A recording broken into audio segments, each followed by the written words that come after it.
Hello Hungary, hello Budapest, hello fellow Europeans and American friends. Thank you so much for having me. Allow me to skip formalities for a moment and dive right into a subject that is not so cheerful, but very, very necessary to discuss.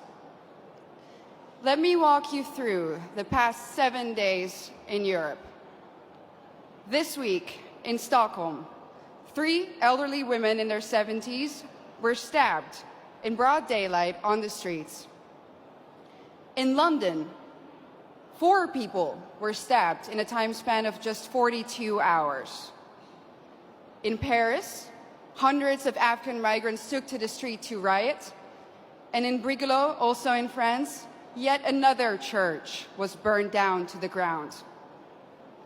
And that, ladies and gentlemen, is just a few incidents in just a couple of days on our beautiful continent.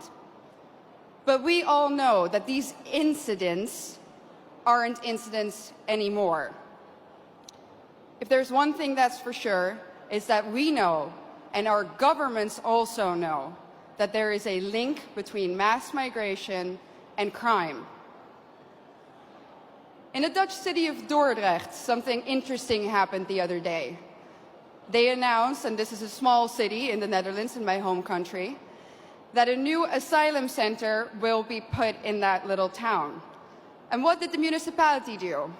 They said, we are going to offer citizens who live in the vicinity of this center €1,000 to take extra safety measures.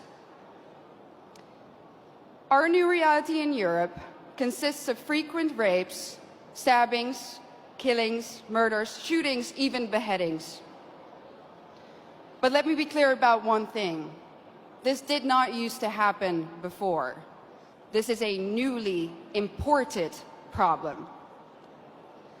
Samuel P. Huntington predicted this over 25 years ago when he wrote, and I quote, "In the new world of mass migration, the most pervasive, important and dangerous conflicts will not be between the social classes. They will not be between the rich and the poor. They will be between peoples belonging to different cultural entities. Tribal wars and ethnic conflicts will occur within civilizations." Well, boy, was he right. And the worst part is, we as a society seem to have become indifferent to it. When another white boy or a white girl dies at the hand of an immigrant, we might shake our head, we might let out a sigh, we might even get angry for a minute or two, and then we go on with our lives. We offer the family thoughts and prayers, but nothing ever changes. Ladies and gentlemen, what does that say about us? This is a response of a society that has already given up, a society that has already accepted its defeat. But is this true? Have we given up? Do we really accept the new reality that our globalist leaders have in mind for us? I know one thing for sure. And that is that if nothing changes, if we don't start to seriously fight for our continent, for our religion, for our people, our countries, then this time that we live in will go down in history as the time in which Western nations no longer had to get invaded by hostile armies in order to be conquered. This time will then go down in history as the period in which the invader was actively invited in by a corrupt elite. And not only did this corrupt elite invite the enemy in, they made the native population pay for it too. Everyone who has eyes can see it. The native, white, Christian European population is being replaced at an ever-accelerating rate. Let me back this up for you with some statistics from my home country. Let's take Amsterdam, the capital. Amsterdam currently consists of 56% migrants. The Hague, 58% migrants. Rotterdam, almost 60% migrants. And of course, most of these immigrants come from non-Christian, non-Western, African and Middle Eastern countries. Conclusion: the Dutch population is already outnumbered in the majority of our cities. But let's look onwards. London, 54% migrants. Again, conclusion, native population outnumbered. Brussels, color me shocked, 70% migrants. Conclusion, native population majorly outnumbered. And other Europeans will, of course, follow suit soon if they haven't already. So I'm going to draw the forbidden conclusion here. The Great Replacement theory is no longer a theory. It's reality. And what's interesting about replacement is that the establishment will either deny its existence, or when they admit to it, they say that it's a good thing that the native European population is soon no longer a majority on its own continent. Dutch national disgrace and dubbed climate pope Frans Timmermans already stated in 2015 that diversity is humanity's destiny and that Europe will be diverse. And of course, by now, I think we all know what they mean with the word diversity. It means less white people, less of you. Imagine this in an Asian or an African country.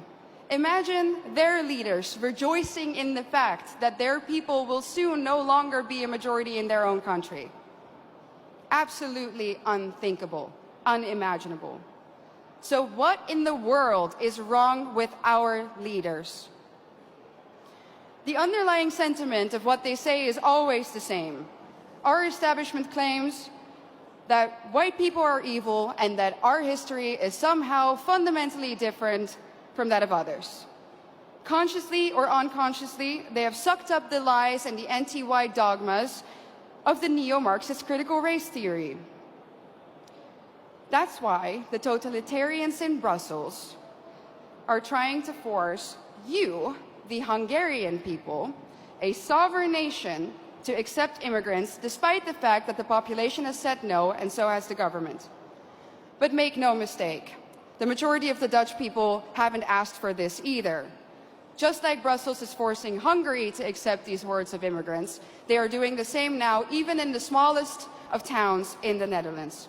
No part may remain Dutch in the traditional sense of the word. No part of Europe may remain European. And it's not difficult to understand why. If the old Europe still exists in certain places, then people will be able to compare the new Europe to the old, and newsflash, they will prefer the old. That's why the Eurocrats hate Hungary so much. And their message is clear. Our way of life, our Christian religion, our nations, they have to go, without exception. Their vision of the future is the neoliberal, unrecognizable Europe, where every city becomes kind of like Brussels. Ugly, dirty, unsafe, zero social cohesion, where the buildings are constantly under construction and they never ever seem to finish, and even when they do, the end result is uglier somehow than what they started with. And what are we left with? A permanent state of isolation, confusion, and disorientation. Ladies and gentlemen, welcome to the New World Order.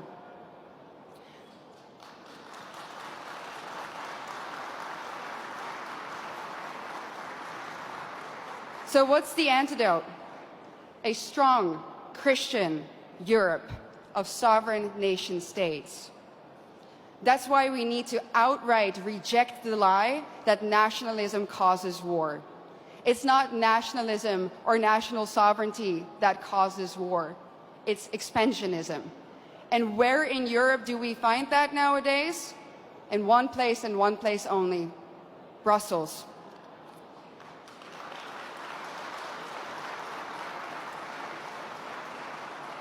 Isn't it funny how the same people who erode our national sovereignty and love to